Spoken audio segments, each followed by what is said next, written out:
said, my name is Tarik S, and I'm a family nurse practitioner in Germantown. I work at a clinic called Abbotsford Falls Health Center, and I'm here because when I became a nurse, I took an oath to devote myself to the welfare of the patients in my care. Well, this Senate health bill is a direct threat to the welfare of my patients. One of the many things that the Senate health care plan does is that it allows states to tell insurance companies that they are no longer required to cover essential health benefits. There is a reason why these benefits are called essential. For my patients, like this sweet 30-year-old woman named Lisa, this loss of essential health benefits will be devastating. Lisa is 5 months pregnant. She suffers from depression and anxiety. And the essential health benefits in her insurance are all the things that allow her, that are going to allow her to become a good mother and allow her to cover a healthy baby until the full term. Because of essential health benefits, Lisa's health insurance not only must include prenatal care, but also mental health services, like the counseling she's getting so she can handle her pregnancy.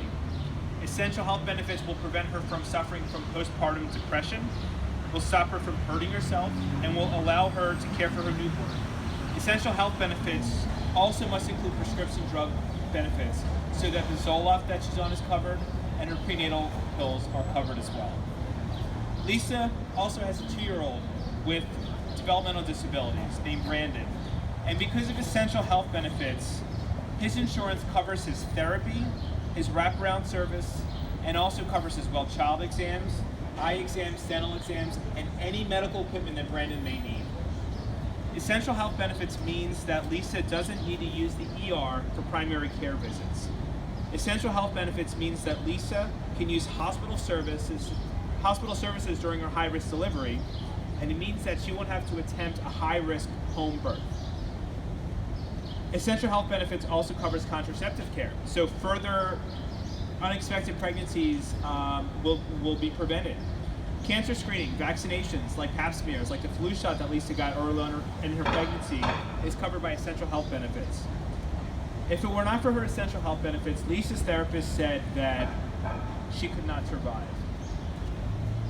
Essential health benefits also means that Lisa will never experience bankruptcy, medical bankruptcy while she is insured, and that Lisa will never face annual or lifetime caps on health bills that are covered. Now, I didn't even want to tell Lisa about this because she's dealing with so much. Would you guys want to tell Lisa that her insurance is about to be taken away from her? Getting rid of essential health benefits are just one aspect of this malicious bill. The Senate health care plan would allow corporations with more than 50 employees to take health care away from their employees.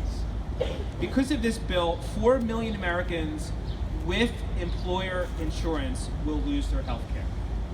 In total, this health care bill will cut health care for 22 million Americans. This bill charges patients more for less, giving them higher cost health insurance with skimpier health plans that can be offered with any of the essential health benefits.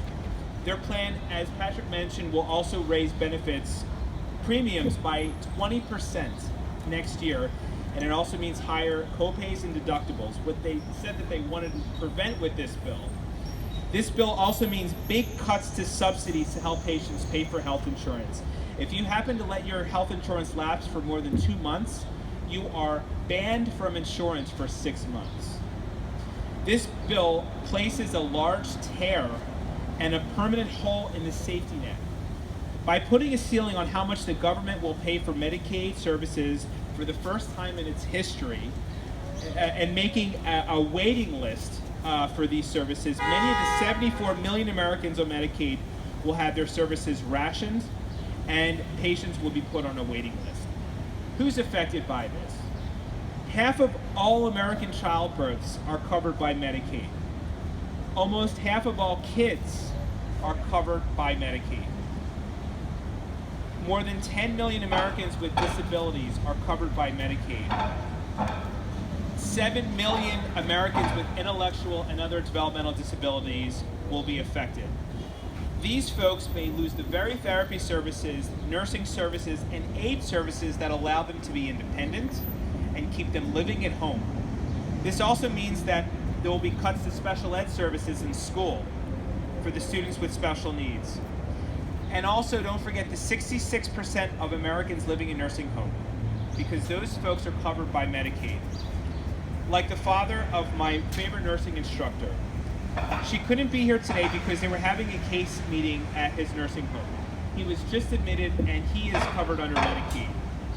She said that the planned cuts to his care by Republicans in Washington is making her feel sick. She told me, I don't know what we would do without Medicaid. He worked his whole life to raise a family. He served in 2 wars.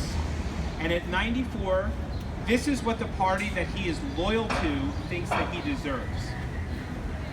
I am a proud member of the American Nurses Association, which represents over 3.5 million nurses in America. The ANA joins the American Medical Association in saying that this bill violates the medical oath to first do no harm.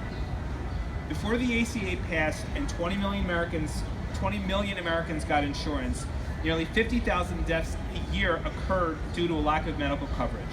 The Republican health care bill will bring us back to pre-ACA uninsured numbers. A mean bill would mean making our patients pay a lot more for less health care. Right? This bill does that. But this bill is nasty. It takes $750 billion away from the poor, elderly, and persons with disabilities, and children, basically our most vulnerable, so we can give a $750 billion tax cut to the super rich. In one instance, nearly 750,000 patients will lose their health care, so we can give a tax cut of $33 billion to the 400 richest Americans. You've heard of putting lipstick on a pig. Saving this bill is like putting lipstick on a wild boar that has a rotting corpse. It's best if we just start over. Let's start with the goal of helping 20 million Americans gain insurance. Not a plan where over 20 million people lose the possibility of ever getting health insurance. So I conclude with this message to the senators that are considering this cruel bill: let's improve on what we have. On behalf of nurses and the patients that we serve, please vote no on the Senate health care plan. The health and welfare of our patients depend on what you do. Let this bill, not our patients, die. Thank you.